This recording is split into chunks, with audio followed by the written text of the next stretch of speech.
प्रयास नगरी। इस रूट की सभी लाइनें प्रयासरत है।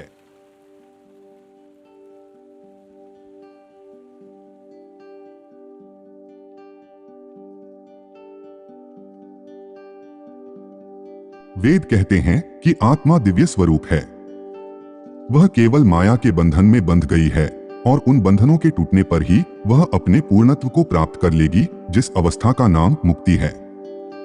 मुक्ति अर्थात स्वाधीनता, अपूर्णता के बंधन से स्वतंत्रता, जन्म मृत्यु से स्वतंत्रता और सभी दुखों से स्वतंत्रता। और यह बंधन केवल ईश्वर की दया से ही टूट सकता है, और वह दया पवित्र लोगों को ही प्राप्त होती है। अतएव पवित्रता ही उसके अनुग्रह की प्राप्ति का उपाय है। उसकी दया किस प्रकार काम करती है? वह पवित्र हृदय में अपने को प्रकाशित करता है। पवित्र और निर्मल मनुष्य इसी जीवन में ईश्वर दर्शन प्राप्त कर कृतार्थ हो जाता है। तब उसकी समस्त कुटिलता नष्ट हो जाती है और सारे संदेह दूर हो जाते हैं। तब वह कार्य कारण के भयानक नियम के हाथ का खिलौना नहीं रह जाता। यही हिंदू धर्म का मूलभूत सिद्धांत है। यही उसका अत्यंत मार्मिक भाव है। हिंदू लोग शब्दों और सिद्धांतों के जाल में जीना नहीं चाहते। यदि इन साधारण इंद्रिय संवेद्य विषयों के अलावा और भी कोई सत्ताएं हैं, तो वह उनका प्रत्यक्ष अनुभव करना चाहता है। यदि उसमें कोई आत्मा है जो जड़ या वस्तु नहीं है, यदि कोई दयामय सर्वव्यापी विश्वात्मा है, तो वह उसका साक्षात्कार अवश्य करेगा। वह उसे अवश्य देखेगा और मात्र उसी से उसकी समस्त शंकाएं दूर होंगी।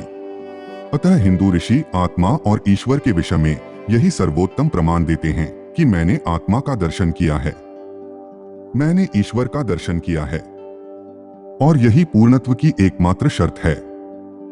हिंदू धर्म किसी विशेष सिद्धांत या हठधर्मिता पर विश्वास करने के संघर्ष और प्रयासों में शामिल नहीं है, बल्कि साकार करने में है। विश्वास करने में नहीं, बल्कि होने और बनने में है।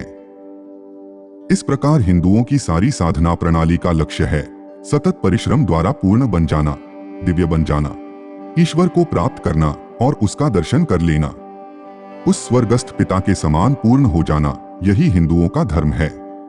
और जब मनुष्य पूर्णत्व को प्राप्त कर लेता है, तब क्या होता है? तब वह असीम परमानंद का जीवन व्यतीत करता है। वह अनंत और संपूर्ण आनंद लेता है।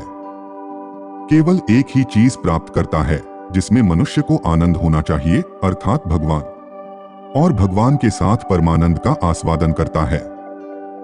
यहां तक सभी हिंदू एकमत हैं। भारत के विविध संप्रदायों का यह सामान्य धर्म है। परंतु पूर्णता निरपेक्ष है, और निरपेक्ष 2 या 3 नहीं हो सकता।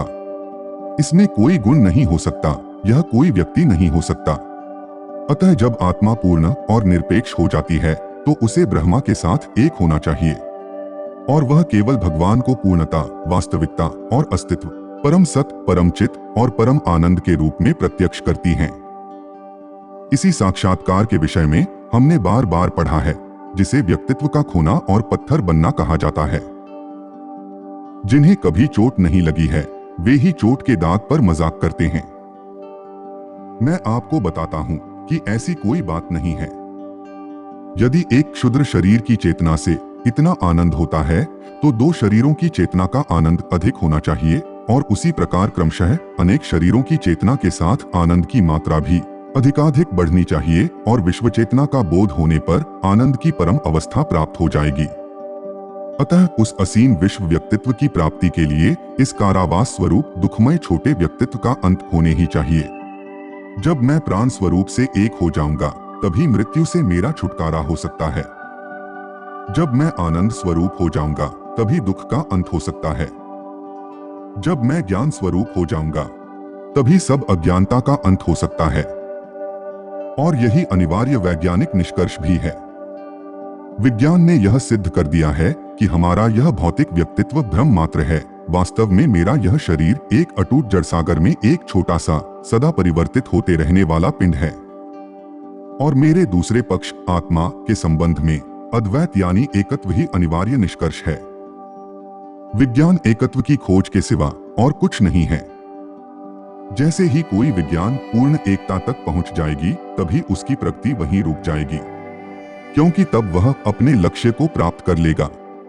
जैसे कि रसायन शास्त्र यदि एक बार उस मूल तत्व का पता लगा ले जिससे बाकी सभी पदार्थ बन सकते हैं, तो फिर वह आगे नहीं बढ़ सकेगा। भौतिक शास्त्र जब उस मूल शक्ति का पता लगा ले जिसकी अन्य शक्तियां अभिव्यक्ति हैं, तब वह रुक जाएगा। वैसे ही धर्मशास्त्र भी उस समय पूर्णता को प्राप्त कर लेगा जब वह उसे खोज लेगा, जो इस मृत्यु के लोक में एकमात्र जीवन है, जो इस परिवर्तनशील जगत का शाश्वत आधार है, जो एकमात्र परमात्मा है। अन्य सब आत्माएं जिसकी प्रतीयमान अभिव्यक्तियां है। इस प्रकार अनेकता और द्वैत में से होते हुए इस परम अद्वैत की प्राप्ति होती है। धर्म इससे आगे नहीं जा सकता। यही समस्त विज्ञानों का अंतिम लक्ष्य है। समस्त विज्ञान अंततः इसी निष्कर्ष पर निश्चित ही पहुंचेंगे। आज विज्ञान का शब्द अभिव्यक्ति है, सृष्टि नहीं। और हिंदू को यह देखकर बड़ी प्रसन्नता है कि जिसको वह अपने अंतस्थल में इतने युगों से महत्व देता रहा है, अब उसी की शिक्षा अधिक सशक्त भाषा में विज्ञान के नवीनतम निष्कर्षों के अतिरिक्त प्रकाश द्वारा दी जा रही है। अब हम दर्शन की अभिलाषा से उतरकर ज्ञान रहित लोगों के धर्म की ओर आते हैं। यह मैं प्रारंभ में ही आपको बता देना चाहता हूं कि भारतवर्ष में अनेकेश्वरवाद नहीं है। प्रत्येक मंदिर में यदि कोई खड़ा होकर सुने तो वो यही पाएगा कि भक्तगण सर्वत्र विद्यमान ईश्वर के सभी गुणों को उन मूर्तियों में लागू करते हैं। यह अनेकेश्वरवाद नहीं है और न एक देववाद से ही इसकी व्याख्या हो सकती है। गुलाब को चाहे दूसरा कोई भी नाम क्यों न दे दिया जाए, पर वह सुगंध तो वैसा ही मधुर देता रहेगा। अतः नाम ही व्याख्या नहीं होती। बचपन की एक बात मुझे याद है कि एक ईसाई पादरी कुछ मनुष्यों की भीड़ जमा करके धर्मोपदेश कर रहे थे। बहुत ही मजेदार बातों के साथ उन्होंने यह भी कहा कि अगर मैं तुम्हारी देवमूर्ति को एक डंडा लगाऊं तो वह क्या कर सकती है। एक श्रोता ने चुभता सा जवाब दे डाला कि अगर मैं तुम्हारे ईश्वर को गाली दे दूं तो वह क्या कर सकता है। पादरी बोला, मरने के बाद वह तुम्हें सजा देगा। तो हिंदू भी तनकर बोला, जब तुम भी मरोगे तब ठीक उसी तरह हमारी देवमूर्ति भी तुम्हें दंड देगी। वृक्ष अपने फलों से जाना जाता है। जब मूर्ति पूजक कहे जाने वाले लोगों में ऐसे मनुष्यों को देखता हूं जिनके जैसी नैतिकता, आध्यात्मिकता और प्रेम मैंने कभी कहीं नहीं देखा, तब मैं रुक जाता हूं और अपने से यही पूछता हूं कि क्या पाप से भी पवित्रता की उत्पत्ति हो सकती है। अंधविश्वास मनुष्य का महान शत्रु है, पर धर्मांधता तो उससे भी बढ़कर है। ईसाई चर्च क्यों जाते हैं? क्रॉस क्यों पवित्र है? प्रार्थना के समय आकाश की ओर मुंह क्यों किया जाता है? कैथोलिक ईसाइयों के गिरजाघरों में इतनी छवियां क्यों होती है? प्रोटेस्टेंट ईसाइयों के मन में प्रार्थना के समय छवियां क्यों होती है? मेरे भाइयों, मन में किसी छवि के आए बिना कुछ सोच सकना उतना ही असंभव है जितना सांस लिए बिना जीवित रहना। साहचर्य के नियमानुसार भौतिक मूर्ति से मानसिक भाव विशेष प्रज्वलित हो जाता है और इसके विपरीत मन में भाव विशेष का उद्दीपन होने से मूर्ति विशेष का भी आविर्भाव होता है। इसीलिए तो हिंदू पूजा के समय बाहरी प्रतीक का उपयोग करते हैं। वह आपको बतलाएंगे कि यह बाहरी प्रतीक उसके मन को ध्यान के समय परमेश्वर में एकाग्रता से स्थिर रखने में सहायता देता है। वे भी यह बात उतनी ही अच्छी तरह से जानते हैं जितना आप जानते हैं कि वह मूर्ति न तो ईश्वर है और न सर्वव्यापी। और सच पूछिए तो दुनिया के लोग सर्वव्यापीत्व का क्या अर्थ समझते हैं? यह तो केवल एक शब्द या प्रतीक मात्र है। क्या परमेश्वर का कोई क्षेत्रफल है? यदि नहीं, तो जिस समय हम सर्वव्यापी शब्द का उच्चारण करते हैं उस समय विशाल आकाश या अंतरिक्ष की कल्पना करने के सिवा हम और क्या करते हैं?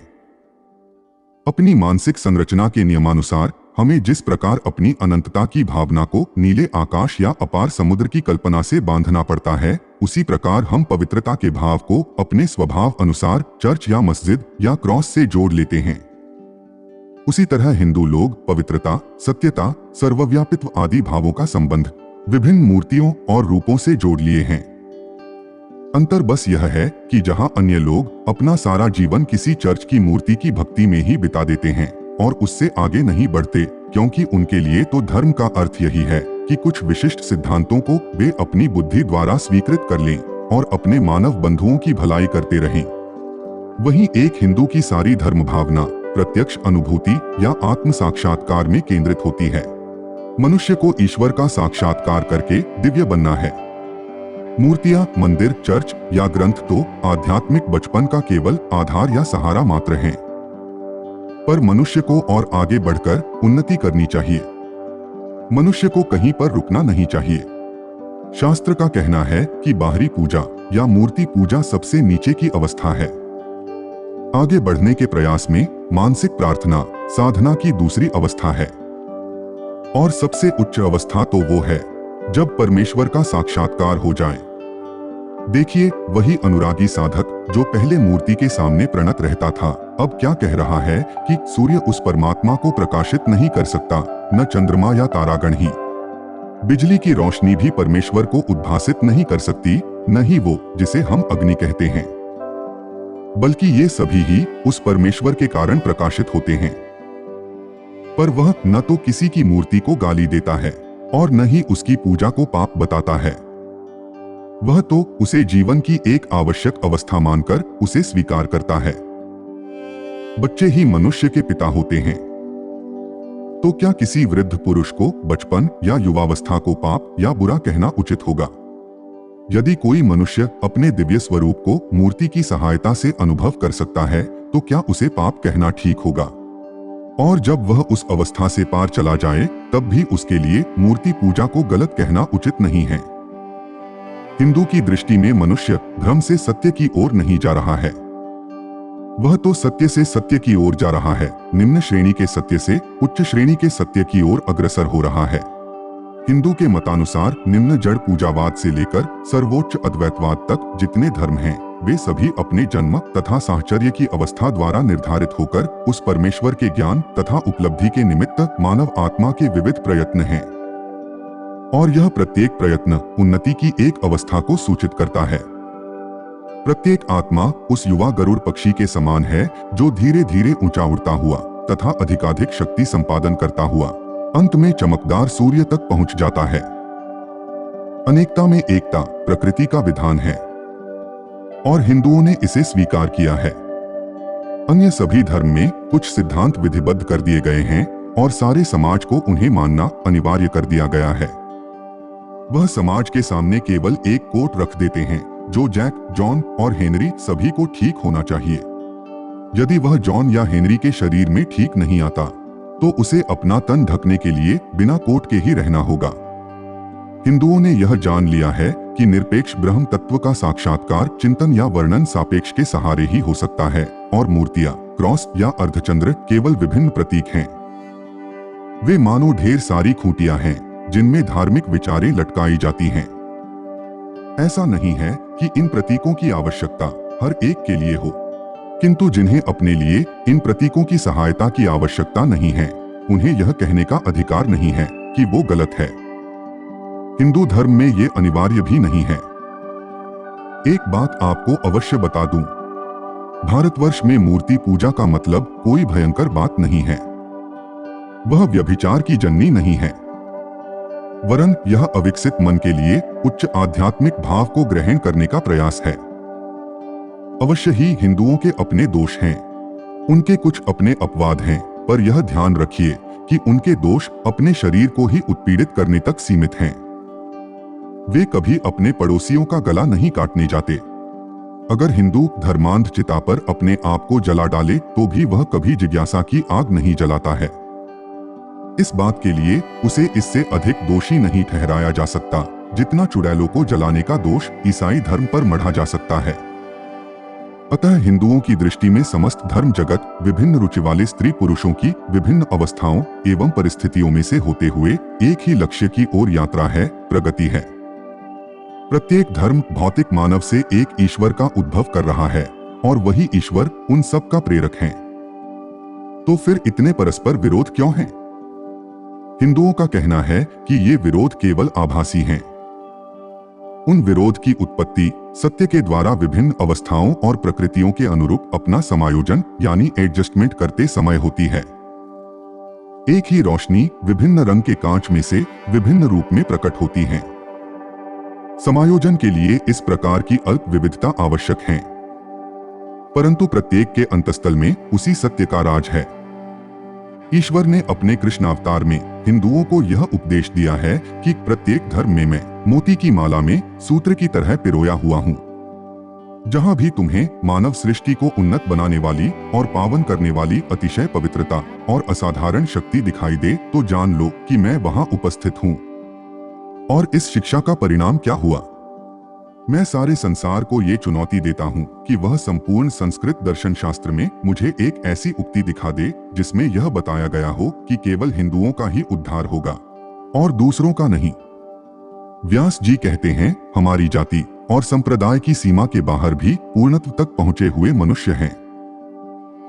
एक बात और, ईश्वर में ही अपने सभी भावों को केंद्रित करने वाला हिंदू अज्ञेयवादी बौद्ध और निरीश्वरवादी जैन धर्म पर कैसे विश्वास रख सकता है? यद्यपि बौद्ध और जैन ईश्वर पर निर्भर नहीं रहते, तथापि उनके धर्म की पूरी शक्ति प्रत्येक धर्म के केंद्रीय सत्य यानी मनुष्य में ईश्वरत्व के विकास की ओर उन्मुख है। उन्होंने पिता को भले न देखा हो पर पुत्र को तो अवश्य देखा है, और जिसने पुत्र को देखा है उसी ने पिता को भी देखा है।